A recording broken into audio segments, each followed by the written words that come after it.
پرندوں کو کھانے پینے کی چیزیں دینے کے حوالے سے مشرق اور مغرب میں پرندوں کے ساتھ جس امتیازی سلوک کی ہم نے بات کی، اس کی ایک وجہ اور بھی ہے کہ مغرب امیر ہے اور مشرق غریب ہے۔ غریب ملکوں کے اندر غربت کا احساس جگہ جگہ نظر آتا ہے۔ غریب آدمی بھوک کو جس شدت سے محسوس کرتا ہے، امیر اس شدت سے بھوک کو محسوس نہیں کر سکتا۔ مغرب کے جو ممالک ہیں عام طور پر ان کو بھوک کا احساس کم ہوتا ہے، کیونکہ ان کے لیے کھانے پینے کی اشیاء اور آسائش زندگی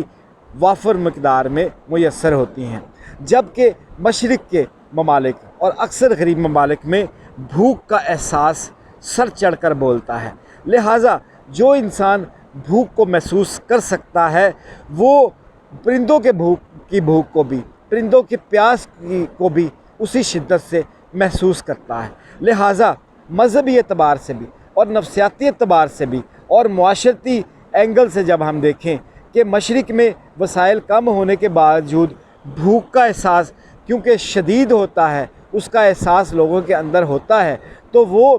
جب دیکھتے ہیں کہ ان کے پاس کچھ زیادہ ہے اپنی ضرورت سے، تو وہ پرندوں کے لیے بھی اس میں سے کچھ حصہ نکال لیتے ہیں۔